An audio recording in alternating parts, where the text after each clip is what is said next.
Good morning, everyone. Today we got a interesting story, a Dead by Daylight Twitter event that I'm actually mildly interested in. Usually, I stay as far away from Dead by Daylight. Usually, I stay as far away from Dead by Daylight Twitter as I can because I truly think it's one of the most negative places on Twitter. Because survivor mains on Dead by Daylight Twitter are extremely negative and don't take no for an answer and argue for things that they're not actually willing to change their mind on. So they're just arguing debate engagement and shit like that. And so I usually don't engage with it. But this situation really piqued my interest, and it's going to have a end to the story that you won't expect. And so for starters, we have a Davudi's Das Watch or whatever, however you spell it, but their name is Carol, hashtag free Carol in their name. And right here, we have their game where they got banned for holding a survivor hostage. You could see at the start here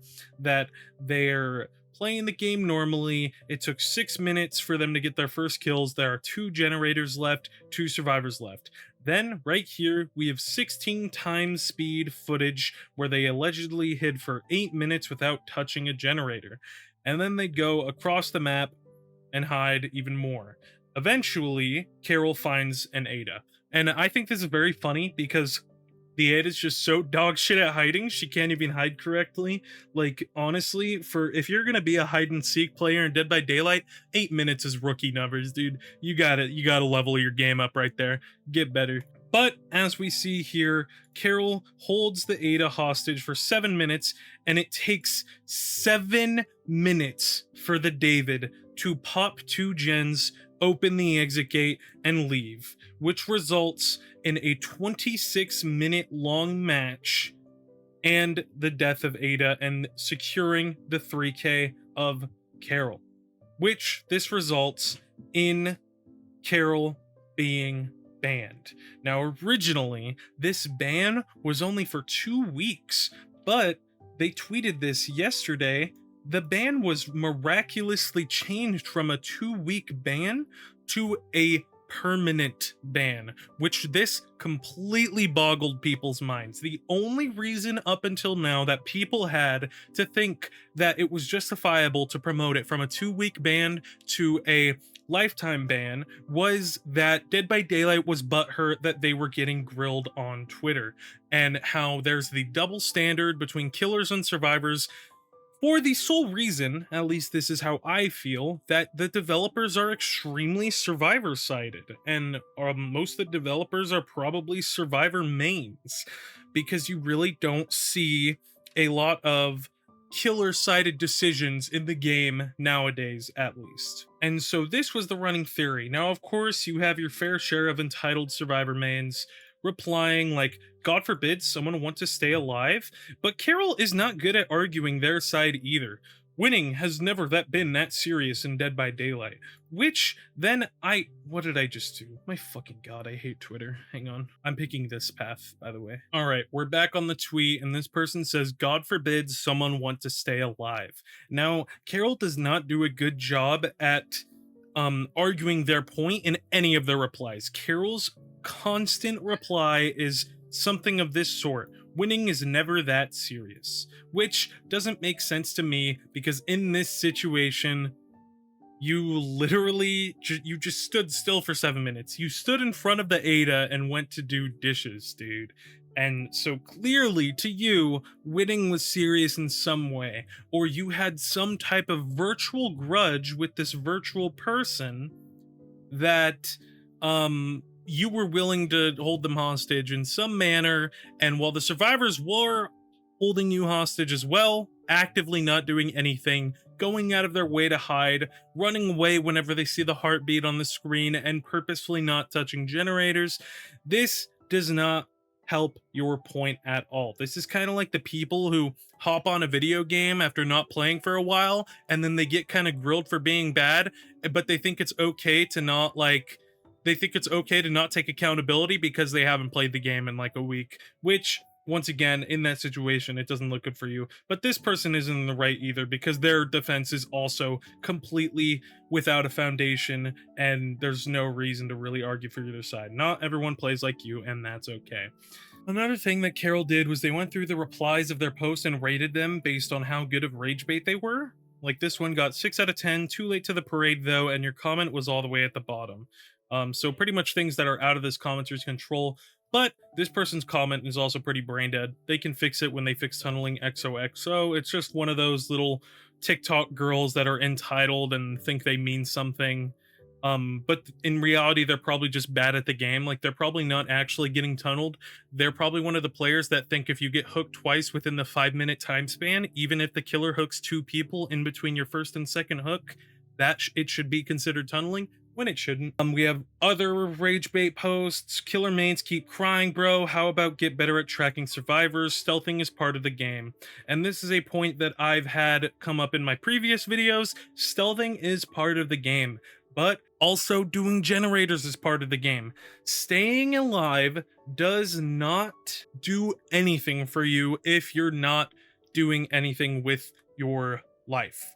If you're actively doing nothing, not doing any generators, then no amount of stealthing is good. It is still bad gameplay if you hide and do nothing. So to me, this is just a confusing comment. This person's also probably bad at the game. So this person, and this person are probably all bad at the game from what I can tell. And then we have this comment, who actually tries to have like a sophisticated reply to the situation. I mean, you didn't get banned for body blocking, you got banned for keeping the game hostage when you could have killed Ada, found Hatch, and moved to next game. They could have been banned too, but you kept Ada hostage in the end, no matter what she did first. You could have ended the match. This post actually has no replies, but I think they must have sent this reply before they read everything else that was going on in this entire little fiasco, because the sentiment has pretty much been that the survivors are also at fault in some capacity because they were actively doing nothing. And I'm pretty sure, if I'm not mistaken, that Carol has tweets of the developer support tickets saying that the stuff the survivors were doing is bannable. But I actually have a clip from Scott Jund that explains the situation pretty well. I did find this to be a very interesting scenario because of the morally gray nature of what's going on here. Because blocking the survivor is a bannable offense if you do it for an extended period, but also hiding for an extended period is bannable as well. Here's the main issue with that. These are both equally taking the game hostage. They absolutely are. The problem is proving it from the killer is infinitely easier than proving it from the survivor. And that's really all you need to hear. Proving it on the survivor side, especially if they're not streaming, is very hard. What Carol did in this situation was she literally posted a video of them holding a survivor hostage, which made them susceptible to a ban. A point that I saw interesting was this, I don't know who they are, but they have a furry profile picture, so I'm going to refer to them as a furry Twitter user. A furry Twitter user suggests a feature that actually already exists in the game for the twins. If the killer is standing still for 5 seconds, why not give the option for survivors to phase through them? I think 5 seconds is a little bit too short, but this feature's already programmed into the game, but it's only useful for when Charlotte is dormant. And so this is interesting to me because the developers have had body blocking as a choice when you're playing the game and trying to win as killer in their mind with past patches, but all of a sudden, this is bannable? Very confusing to me. Obviously, everyone wants the survivors to be banned too, but the developers considered doing totems and opening chests to be progressing the game, especially with all the perks they're adding that are activated by totems and chests. And so I wouldn't be surprised if that is what the developers leaned on why these survivors aren't banned. I don't see them getting banned. And yeah, another thing I saw was this: Killer's tunneling, base kit borrowed timed. Killers camping hooks, base deliverance. Killers getting too close to gens in 2v8, base sprint burst.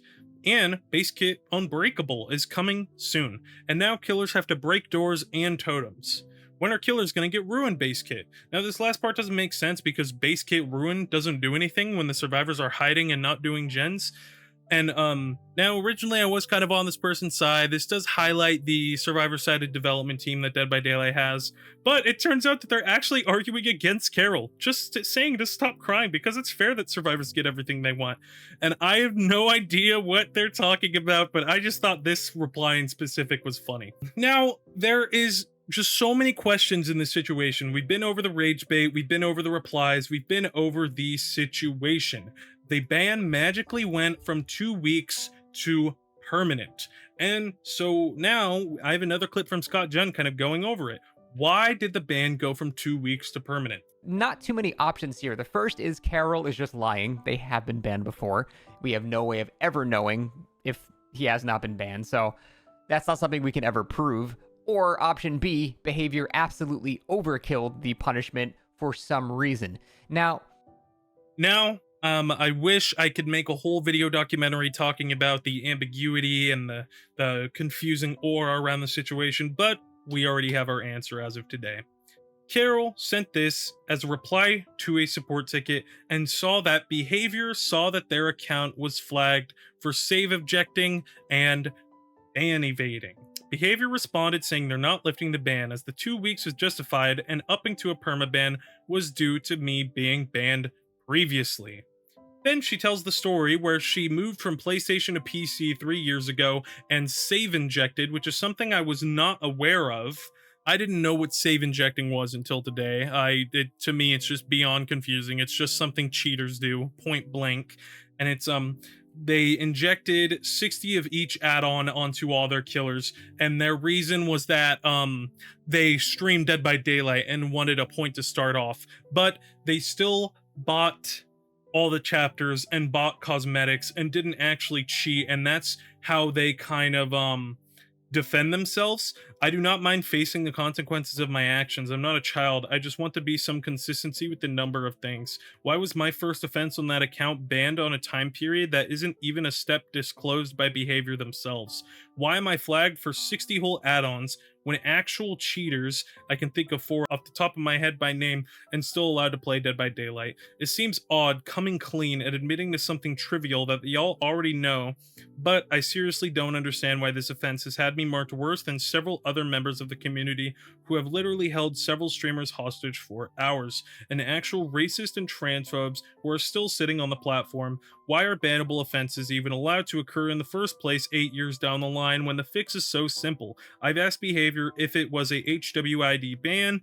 If the answer is yes, GG. I enjoyed my time. Thank you to all. If the answer is no, I'm more than happy to start again if it means I get to continue playing. I'll keep y'all updated on it, and thanks once again for the support. Now, what this section tells me is that they're just a liar. They were proudly getting Dead by Daylight Twitter to rally behind them and mob the developers when they knew they were ban evading and that they hacked items into their game.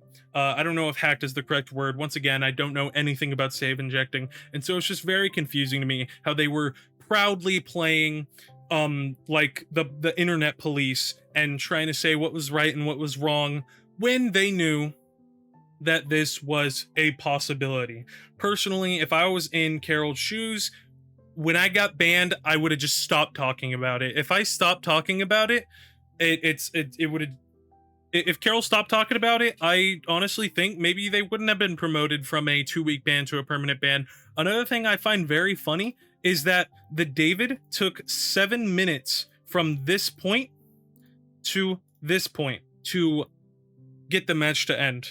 So if the David had the cognitive function to do 2 gens and open the gate in less than 7 minutes, maybe more like 2 or 3 minutes, then Carol probably wouldn't have been banned and Carol would probably still be streaming the game, which I think is so funny that these survivors being dog shit at the game is what got Carol permanently banned.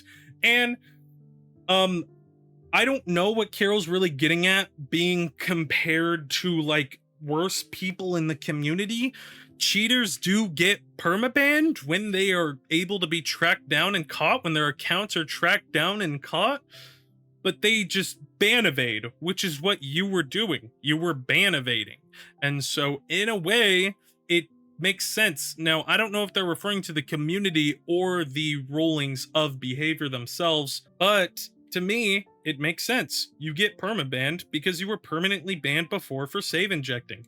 That makes perfect sense. You're kind of trying to like put the blame on other people. You're trying to pick up other people's corpses and use it as a shield when you're already down. There's no point in posting about it. And so it's very confusing to me, as they've been proudly posting about the situation and talking about it when they knew this was happening. And it's just confusing to me.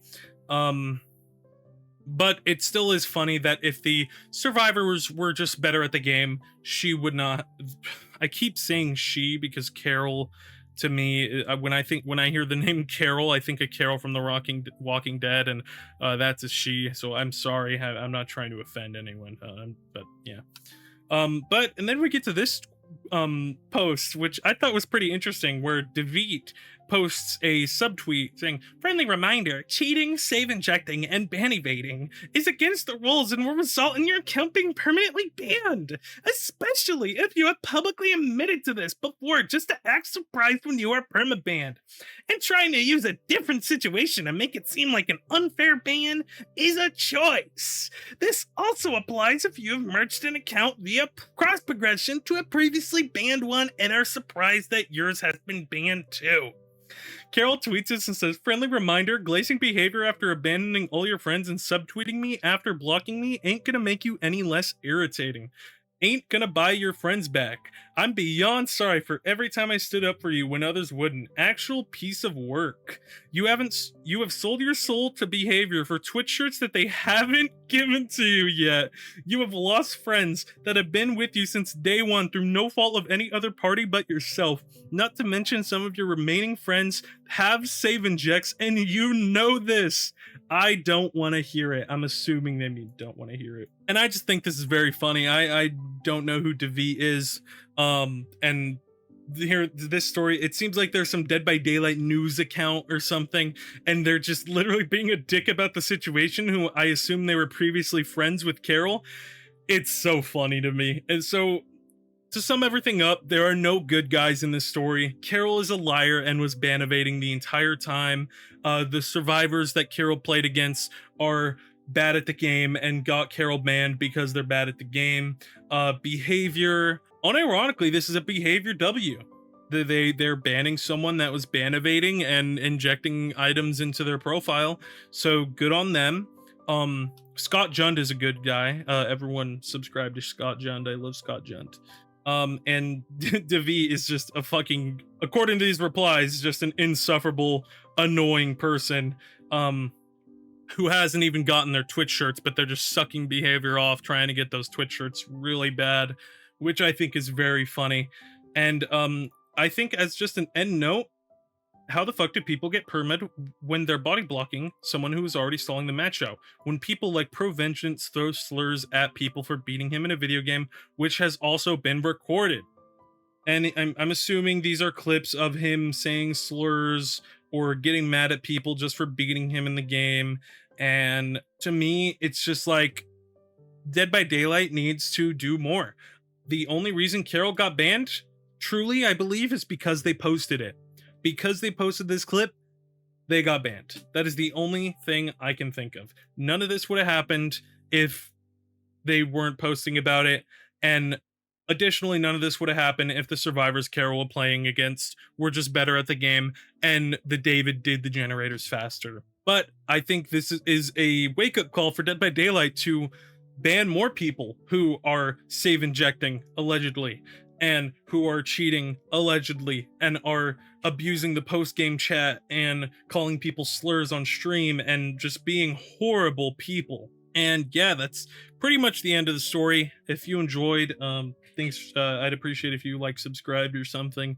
I just hit 300 subscribers the other day. Thank you guys for that. And I'm going to be streaming on Twitch most likely after this goes up. And yeah, peace out. Thank you.